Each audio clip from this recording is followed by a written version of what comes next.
Last year was such another year where the 7 stocks of the S&P really drove everything and most others didn't.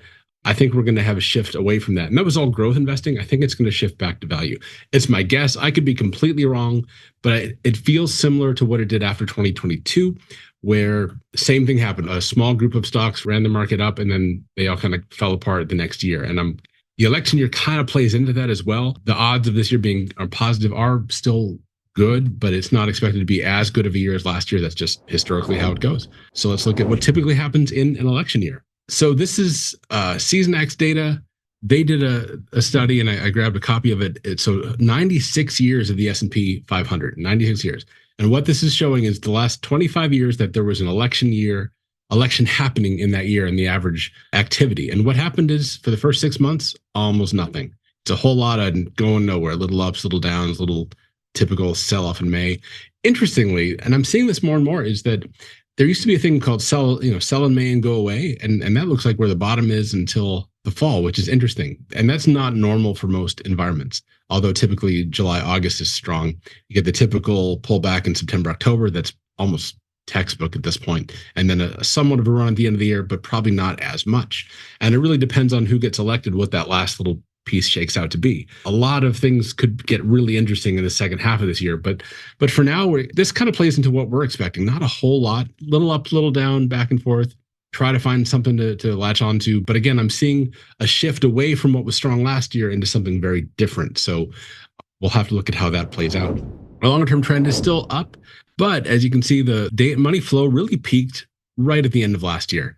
And then the market's really just not done much since. We had a little bit of a sell-off. We kind of rebounded a little bit.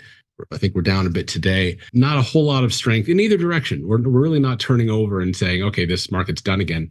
There's enough to say that this could continue higher, but the S&P and other markets aren't bumping up right against their highs. They're not breaking out to new highs yet.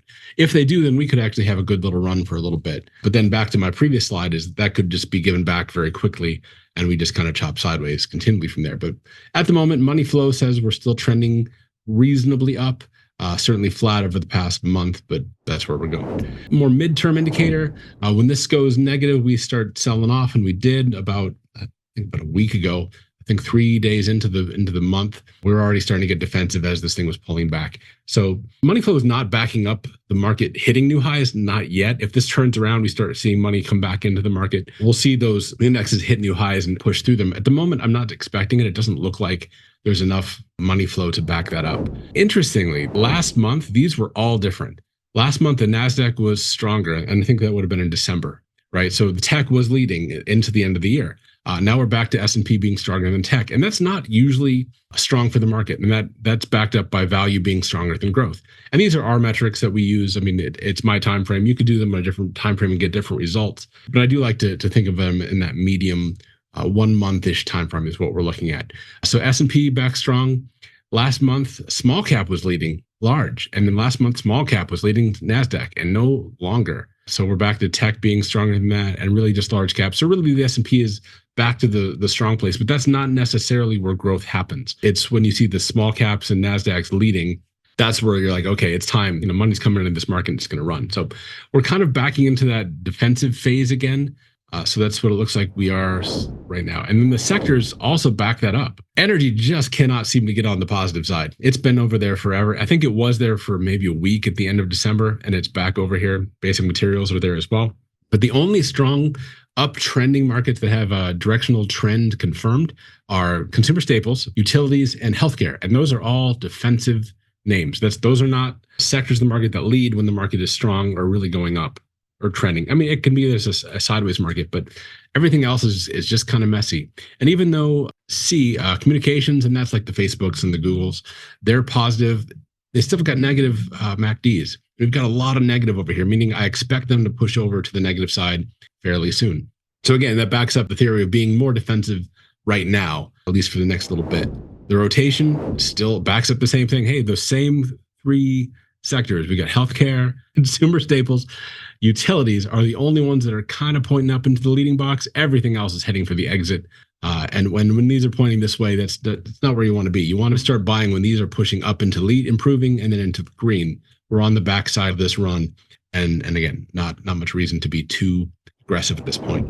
This was fun, and I saw this on Twitter, and I don't even exactly know how it's calculated, but I think it's really interesting. And it's the market bullish percent index. I know it relates to the S&P, but I'm not sure what the calculation is. But anytime this has peaked above this 70 line, or really even 80, can't really see it up in here. Whenever it peaks above this line, it tends to roll over and turn, and that matches up with peaks right there, right there, right there, right there. And maybe this is a peak too. It doesn't have to be. This could turn right around and keep going up. But certainly in the last, I think this is a couple of years, 2 years of data, when this is up in this area, that typically is followed by something ugly. Again, the rotation backs that up. The money flow is backing that up. So with the market trying to have this little rebound, I think it's more of a fake out at this point. I'm not expecting it to continue just yet. We could have a sideways choppy pause before the market takes off, but it's not a time to be super aggressive at this point. This is really good. I think Will is going to dive into this a little bit deeper, but another chart that really caught my attention from SYZ Private Bank, they do a chart list weekly that's really interesting and in depth. And I'm not hearing enough people talk about this, is that when the Fed stops raising rates and starts cutting rates, that's usually precursor to an ugly stock market. It happened in 2000. What happened after that? In 2007 in the summer, and then what happened? 2019, and then what happened? And even back into 81 and 73 and 69, every time the market does that, or every time the Fed starts to lower the interest rates, the market does tend to roll over a few months later. So I'm not sure we are now and how it works into this situation, but I'm not optimistic on that situation, because typically the Fed lowers rates to stop an overheated economy, is my understanding of it. And I don't think we're there. I don't think we're overheated at all. I think we're the opposite. I don't think we're in a good place. So why that's the tactic, I'm not completely sure. Maybe Will give you some insights into that. But I'm certainly keeping this in mind. If history says when they cut rates, the market's going to have some struggles, I'm going to really keep that in mind and think about how to play our models into that scenario. And then finally, I wanted to touch on bonds. I had a really good run as well in the past couple of months after just a dismal first half of the year. I mean, it was definitely the part where being in bonds wasn't a protective place to be. But what I was looking at is once we hit this early, end of January, I think it's the 1st of February, historically, the bond market tends to go down. And this is the aggregate bond market. I think I'm using the Vanguard Total Bond Market ETF as a proxy, but it's basically the broad bond market, or the aggregate bond. So typically from the early February to somewhere mid-March, it's a 10% chance that it will be positive. That's from an odds standpoint, I look at that going, safe money is just going to get hit if that really does play out that way. And I found again, somewhere in mid-July to November, very similar thing happened.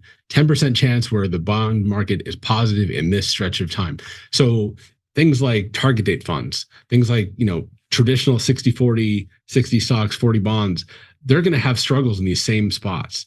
Earlier, we were looking at how in this period, the stock market might go up, but that might create no net gain for those kind of balanced products, or those funds that do the balance thing. So definitely keeping this in mind as well. And maybe we'll look at even shorting them and expecting interest rates to rise, because that's what would happen. If the prices of bonds fall, interest rates are going to rise on these 2 points in time. So definitely keep that in mind, because that could be relevant, especially where interest rates are now, and maybe how to play what you're doing with your savings accounts, and where you want to be looking for better rates or not, or maybe locking in CDs or not, or these are really important factors to put you in the right place and not get you in the wrong part of that curve.